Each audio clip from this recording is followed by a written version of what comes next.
एक समय की बात है, एक गांव हुआ करता था। वहाँ पर एक कुआं था। लोगों का मानना था वो कुआं भूतिया है, क्योंकि जो भी उस कुएं के पास से गुजरता है वो अपने आप ही गायब हो जाता है। और लोग इस भूतिया कुएं से परेशान थे। एक आदमी उसी रास्ते से होते हुए जा रहा था जहाँ कुआं था। वहाँ क्या फिल्म थी, भयानक डायन और तिल चट्टा प्रेमी।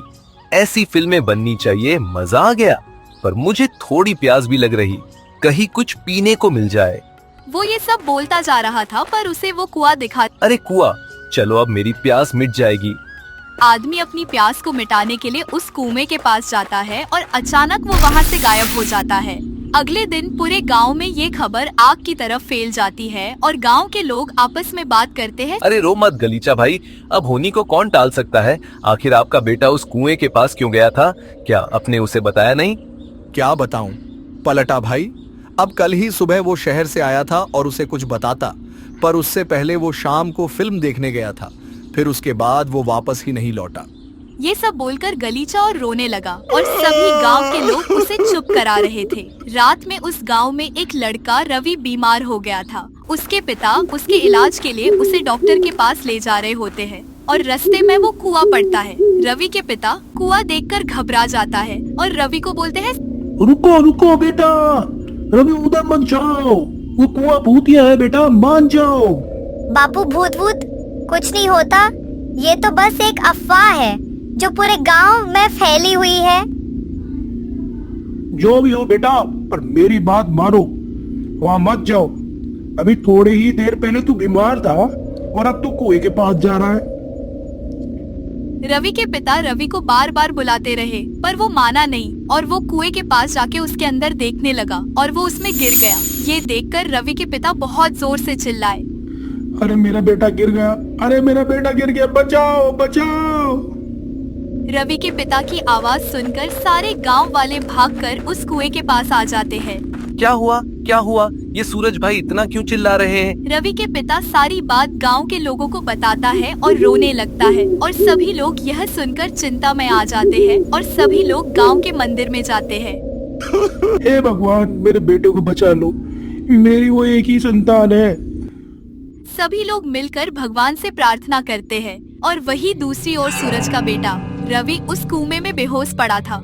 थोड़ी देर में रवि को होश आता है और वो होश में आके देखता है एक बड़ा सा राक्षस एक दीवार से लगकर सो रहा है। यहाँ देखकर रवि डर जाता है और मन में सोचता है, गांव वाले सही बोल रहे थे, इस कुएं के अंदर सच में एक भूत। रवि ये सब सोचता हुआ उस कुएं में आगे जाता है और वो देखता है वहाँ और भी लोग उस राक्षस के कैद में थे और रवि उन्हीं में से एक आदमी से पूछता है, आप कब से यहाँ कैद में हो और क्यों इस राक्षस ने आपको कैद में रखा हुआ है? रवि से ये सब सुनकर वो आदमी बोलता है, मेरा नाम अर्जुन है, मैं लोगों की गाड़ी में पंचर लगाता था और साथ ही साथ में लोगों की गाड़ी से सामान भी चुराता था।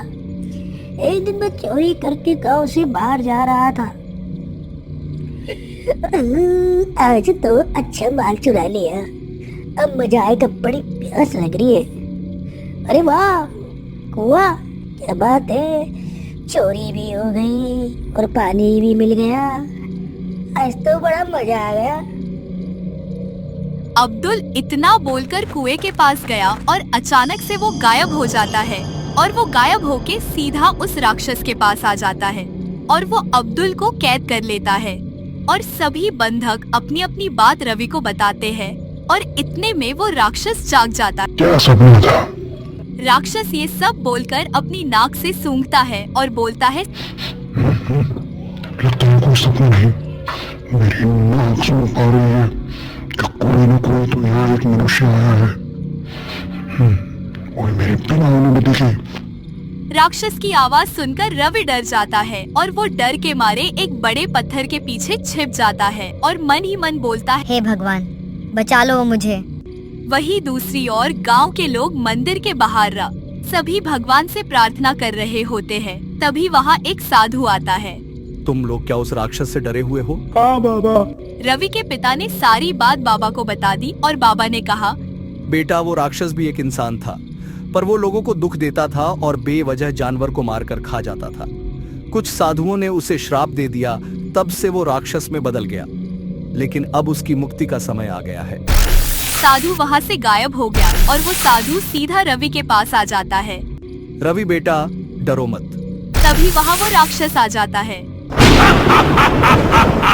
अरे वाह दो इंसान, आज मजा आ गया। इतना बोलकर वो राक्षस उन पर हमला करने जाता।